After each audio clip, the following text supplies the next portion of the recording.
রবিবারের গপ্পে গত রবিবারের প্রশ্ন ছিল অমৃতের মায়ের নাম কি। সঠিক উত্তরটি হলো বাহালি বৌদি বা বাহালি। সঠিক উত্তরদাতা হলেন আসিয়া পাত্র। তাকে অসংখ্য ধন্যবাদ রবিবারের গপ্প চ্যানেলের সঙ্গে থাকার জন্য এবং আমাদের গল্পগুলি মন দিয়ে শোনার জন্য।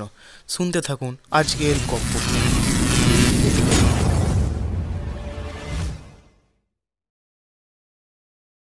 রবিবারে গপ্প, এখানে পাবেন ভূত, গোয়েন্দা, হাসি ঠাট্টা, কৌতূহল ও রহস্য।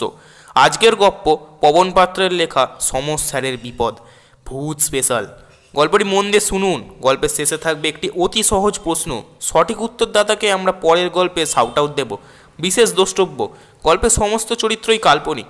গল্পের কোনো চরিত্রের সঙ্গে বাস্তবে কোনো চরিত্রের নাম মিলে গেলে আমাদের ক্ষমা করবেন। আমাদের উদ্দেশ্য কাউকে অপমান করা বা কাউকে ছোট করা নয়। শুরু হচ্ছে সমর স্যারের বিপদ।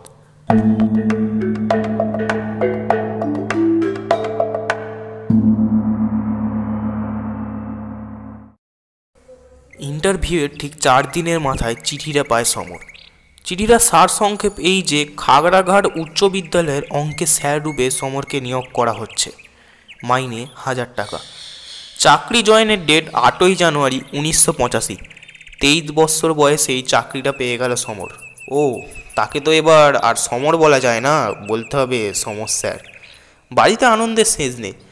তবে এসবের মাঝেই মেজদা বলে ওঠেন, আরে সবই তো ঠিক আছে, কিন্তু রেস্টুরেন্ট থেকে তো খাগড়াঘাটা দেখা যাচ্ছে না। ভাইকে ওখানেই থাকার ব্যবস্থা করতে হবে।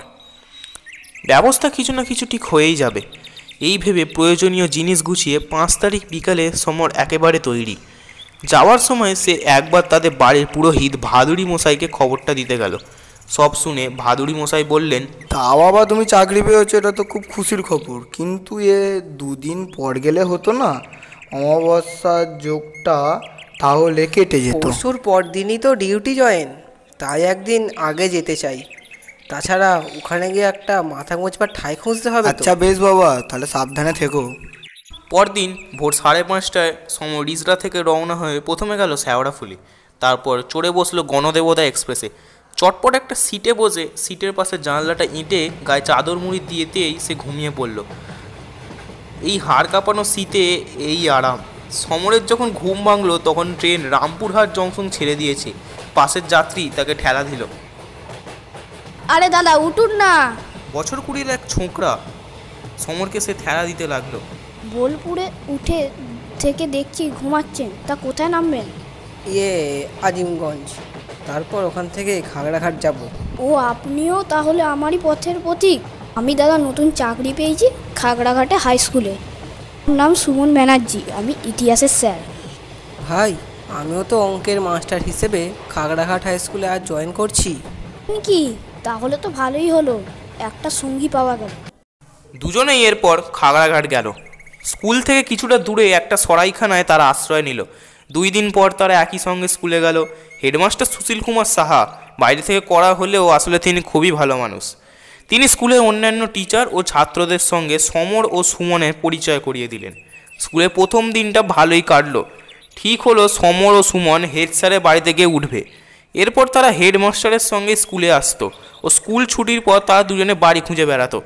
ঠিক 4 দিনের মাথায় মাসিক 150 টাকা ভাড়ার বিনিময়ে তারা একটা বাড়ি ভাড়া পেয়ে গেল। সমর ও সুমন সেই বাড়িতে গিয়েই উঠল। এরপর এলো 23শে জানুয়ারি। দিনটা ছিল শুক্রবার। তাই স্কুলের সব টিচাররা সিদ্ধান্ত নিলেন যে 23 থেকে 26শে জানুয়ারি স্কুল ছুটি থাকবে। 27 তারিখে আবার স্কুল খুলবে। সমর ছুটিতে বাড়ি ফিরে এলো। 26 তারিখ আবার সে স্কুলের জন্য রওনা দিল। পথে তার ভাদুড়ি মশাইয়ের সঙ্গে দেখা হয়ে গেল। ভাদুড়ি মশাইকে একটা প্রণাম করলো সমর। আরে থাক থাক বাবা, তা তুমি আবার কি স্কুলে ফিরে যাচ্ছ? হ্যাঁ ঠাকুর মশাই, কাল সকালে স্কুল খুলছে। কিন্তু বাবা, আজকের যোগটা ঠিক তোমার ভালো ঠেকছে না। কালকে কি গেলে হতো না? না না ঠাকুর মশাই, তা হয় না। তাহলে বাবা একটুখানি অপেক্ষা করেই যাও।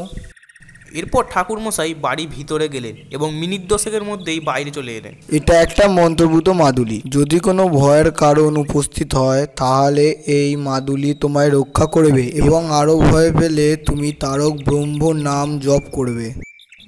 এই বলে ভাদুড়ি মশাই সমরকে মাদুলিটা পরিয়ে দিলেন। এরপর সমর রওনা হয়ে গেল। ঘটনাটা ঘটলো ঠিক সেদিন রাতেই। লোডশেডিং হয়েছে তখন খাগড়াঘাটের বাড়িতে।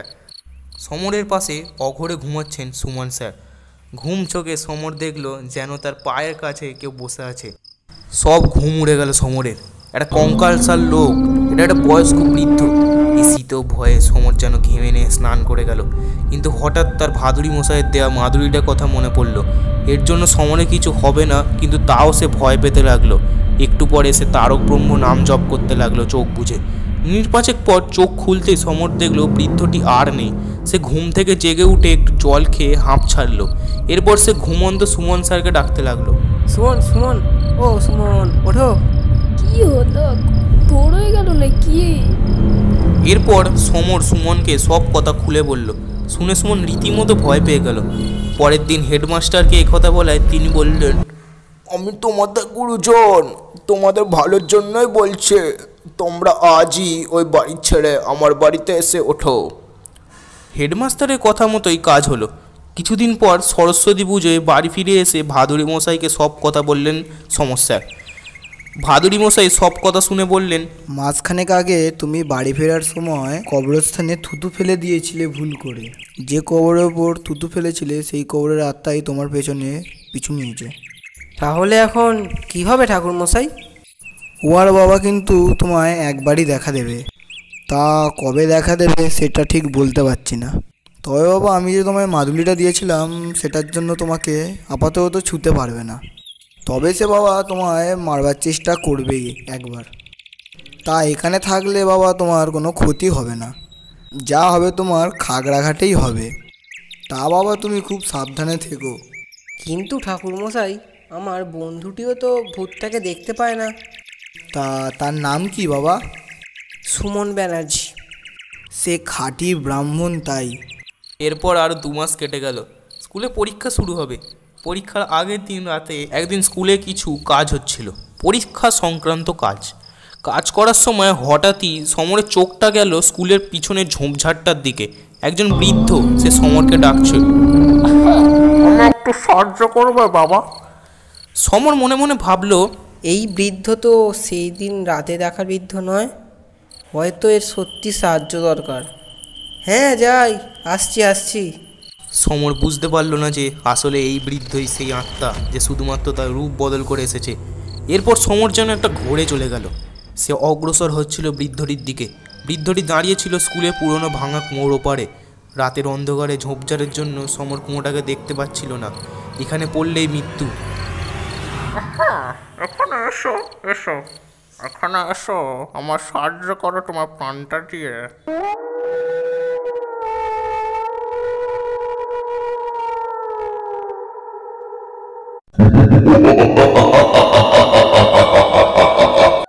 সমরের মৃত্যু সামনেই, আর 4 পা, আর 3 পা, 2 পা। এরপর হঠাৎই তার কাঁধে একজন কেউ হাত রাখলো। আরে আরে আরে, কি করছিলেন? এক্ষুনি তো পড়ে যেতেন। সমর স্যারের ঘোর কাটলো। সে দেখলো আর 1 পা বাড়ালেই সে কুয়োয় পড়ে মরতো। সমর বলল, হ্যাঁ, না না, একটা বৃদ্ধ যেন। আরে কোথায় কোথায় গেল সেই বৃদ্ধ? সমর দেখলো সেই বৃদ্ধ হাওয়ায় মিলিয়ে গেছে। মিনিট খানেকের মধ্যেই সমরের ভাদুড়ি মশাইয়ের কথাগুলো মনে পড়ে গেল। তখন প্রথমে সে একটু ভয় পেয়ে তারপর হেসে বলল, বুঝলে সুমন, রাখে হরি তোমার রেখে।